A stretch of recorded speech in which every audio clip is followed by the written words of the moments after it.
Hey guys, it's Sunday night, and that's why the light is weird because I did not do this while the sun was out, so sorry about that.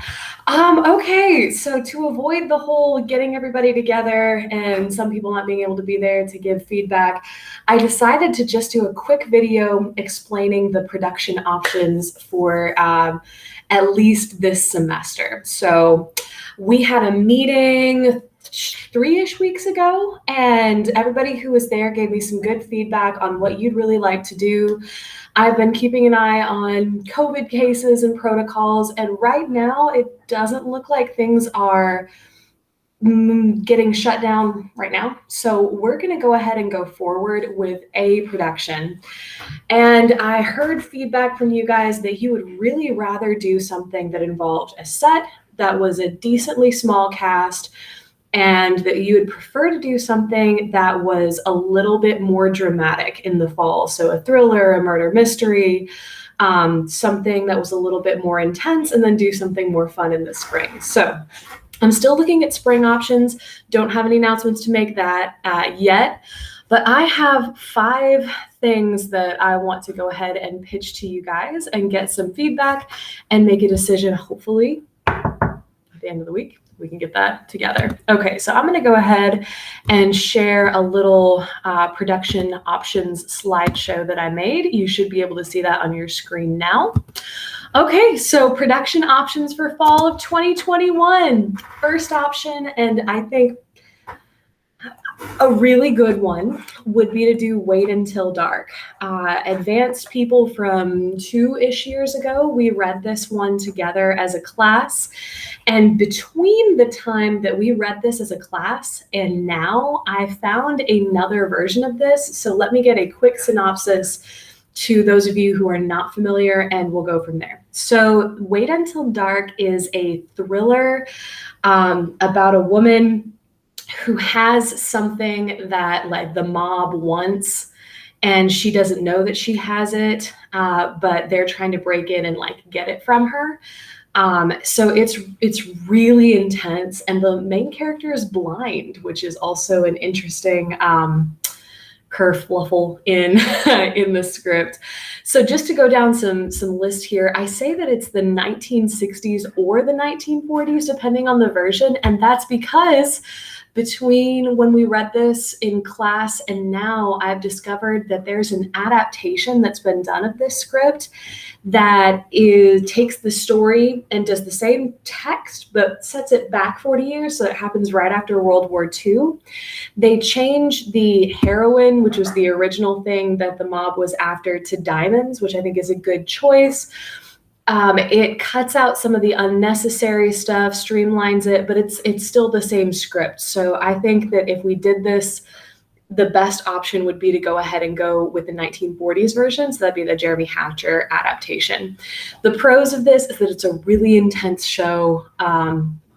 I really think we could do a really good job with this one. The cons of this one is that it is a very small cast. It'd be 2 female roles and 3 male roles. It would be really technically challenging. We would need a huge lobby crew for this one just to manage the audience during the sections that the lights are out. A lot of the fight scenes happen in the dark, completely in the dark, with like 1 or 2 lights going off, which will be really intense and a really great experience for the audience. But we would need to have some people for safety stationed with flashlights and to be able to manage the audience well. So that would be a little bit different. The lead character is blind, as I said, so we would need a powerhouse actress to pull it off. It would be the kind of thing where whoever got this role, we would need to do some really serious acting research.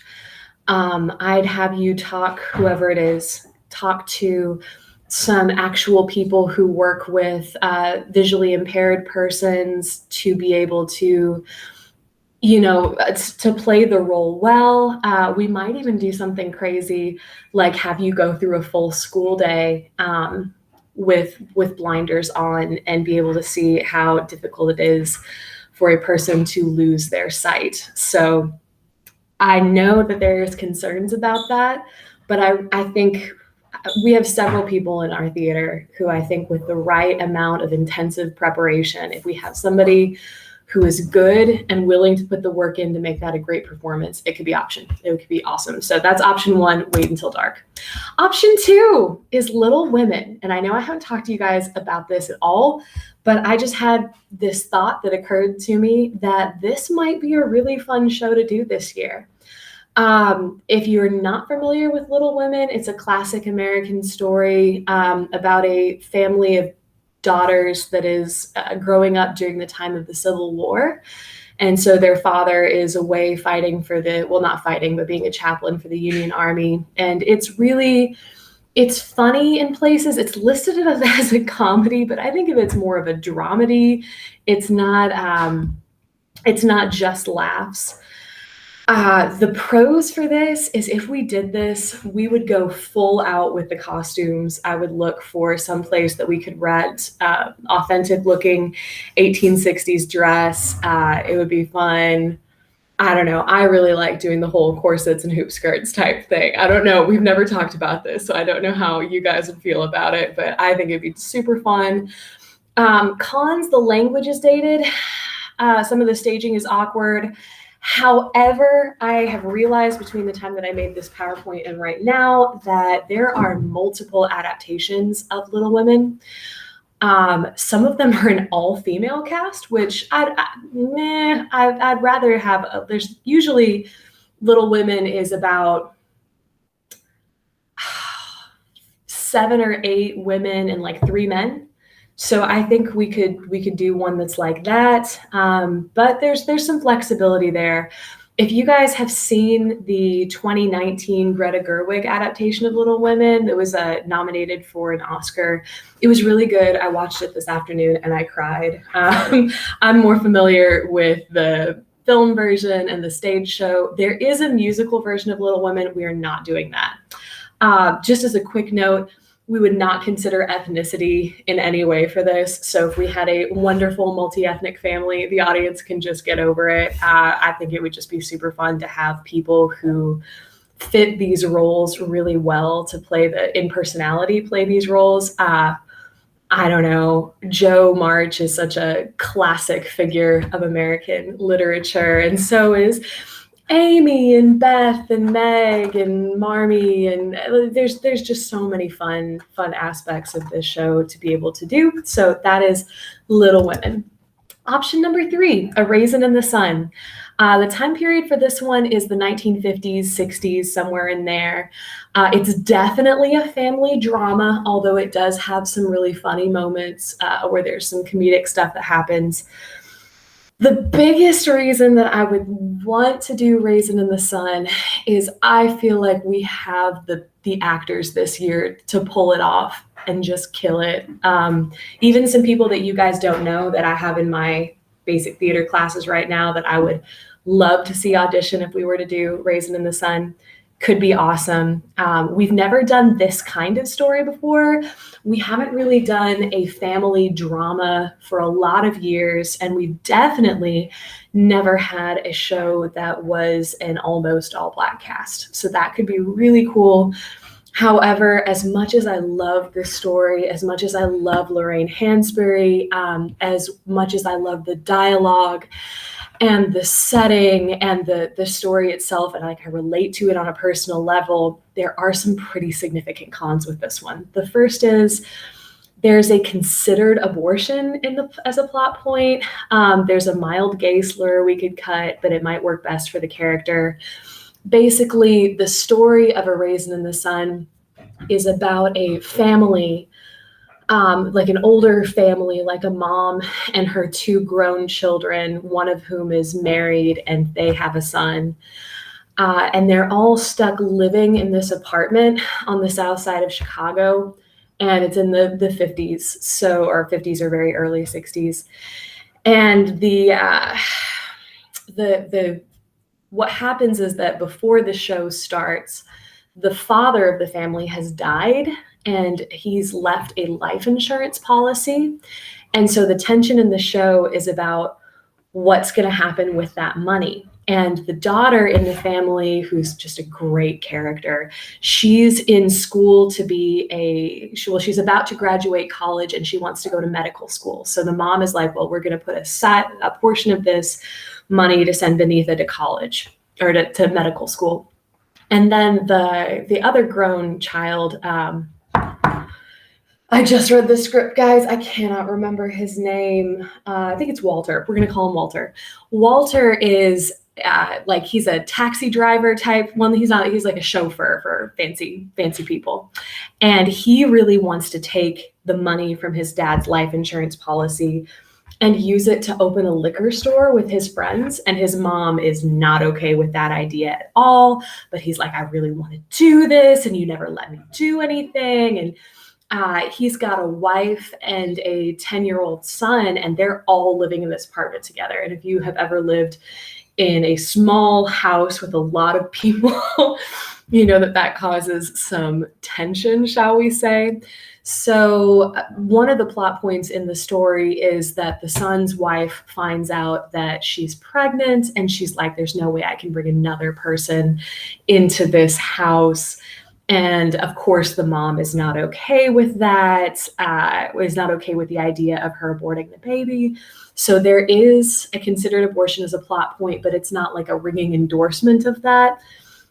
You couldn't really cut that as an aspect of Ruth's character. So that would be in there. I don't know how our audience would react to that. We could not cast this show multi-ethnically. This would be the one show where it'd be really important that we had all Black actors playing the family. And then there is one role that we would have to have a white person play. It is the role of kind of a well-intentioned villain. So, I mean, I could even play that, and I'd be totally fine with doing it if we wanted to go that way. The biggest thing that would hold me back from wanting to do this show is a very specific concern, and that is the role of the grandson is a somewhat significant one, and I don't think we could really have a freshman play this and make it work. So we'd have to look at finding some child to come in and be part of the story. So what we had to do the last time that we had this kind of issue, which was back during These Shining Lives, is that we had some younger siblings of different actors in our company come in and play that, and it worked out great. But doing that again, like if we didn't have the right, I'm thinking like 10, 11-year-old to come in and play this role, it would not work well. So we have everybody, I think, in our theater to be able to pull this show off, except for that 10 or 11-year-old. So that would be the biggest sticking point for Raisin in the Sun. But if someone out there has a little brother who's just a fantastic actor, and he is a African-American child between the ages of 10 and 12, talk to me. We need to hear this. Okay, so option 4, and then there were none. All right, so this is the one about, it's a murder mystery where they're all on the house on the island and people keep dying. And there's a nursery rhyme, and it's so classic Agatha Christie. I love this script. I've loved this script for forever, and I know we have several people in our company right now that desperately want to do this show. So I reread it. The genre is definitely murder mystery. The time is 1930s, so could have some fun with costuming there. The pros of this is that it is super dramatic. It's Agatha Christie, and I know we love doing Agatha Christie shows. And it's like, oh, it's a shocking twist ending at the end. And I don't want to say anything more about that because it's a great show. The cons. If we were to do this as in the originally staged version, and I think we should, the ending is a little misogynistic. So basically the end, like there's a woman that shoots someone and there's a joke about her not being able to shoot straight. I think we could get around it if we staged it right and maybe switched a couple of words out. I'm totally fine with that. The downsides of this show is also that there are 8 male roles and 3 female roles. So I think we have 8 actors, but we'd need to have like all 8 actors. And I realize that it is football season. So that would preclude a few of you from being able to participate. And that would also limit the number that we could draw in. So is what it is there. The other consideration is that several of the characters use either really dated or aggressively British phrasing. Like there's one of the characters that goes around calling everything wizard, like, oh, that's a wizard car. Oh, it's such a wizard table setting. I don't know. That would be difficult to get around. But if we love this show, if we want this show, we want to make this show happen, I will look at possibly rewriting some sections, not the text of like what's happening in the line, but changing it so that the characters that are speaking with that lovely lower class Cockney, all right, governor type of accent could be more, I'm thinking like an Alabama accent, because that's our equivalent in the US. Or, you know, we might be able to swap something else in there to make it work. So British accents we'd have to work on the text to make it less British, because I have made a overwhelming commitment that we don't have to do any British accents this year. So that's that. Last option.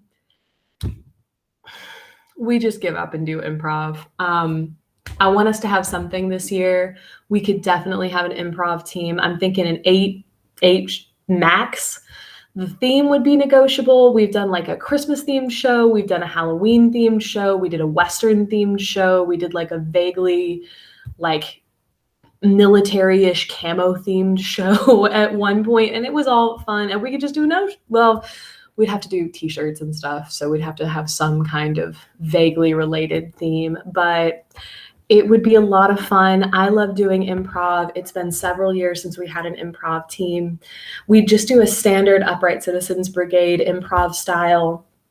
And with possibly in the spring, we might even be able to do some touring, go around to some high schools or middle schools and teach some improv clinics. So maybe the people in the cast might get to get out of class a couple of times and go do that if we could get that approved. The pros of doing this kind of show is just that it's super fun. It's super high energy. It's, because you never know what's going to happen in an improv show. I love doing them. It's just, it hasn't worked out for the last few years. The cons is that I'd probably need to host the show this year unless we had somebody who just had a natural talent for hosting, and I don't know. So we could make that work either way. But what I was hearing is that you guys really want to do a scripted show with a set and costumes and all that kind of stuff this fall. So yeah, we're kind of down to the wire. It's taken me a while to boil down all these to other options. So what I'm going to ask you to do is just fill out the feedback form and tell me what show you're feeling, and what your reasoning is there. It's not going to be a straight vote. I just want feedback so I know what shows we're the most excited about doing. So those are your 5 options. Talk it over amongst yourselves and let me know what you think. Bye.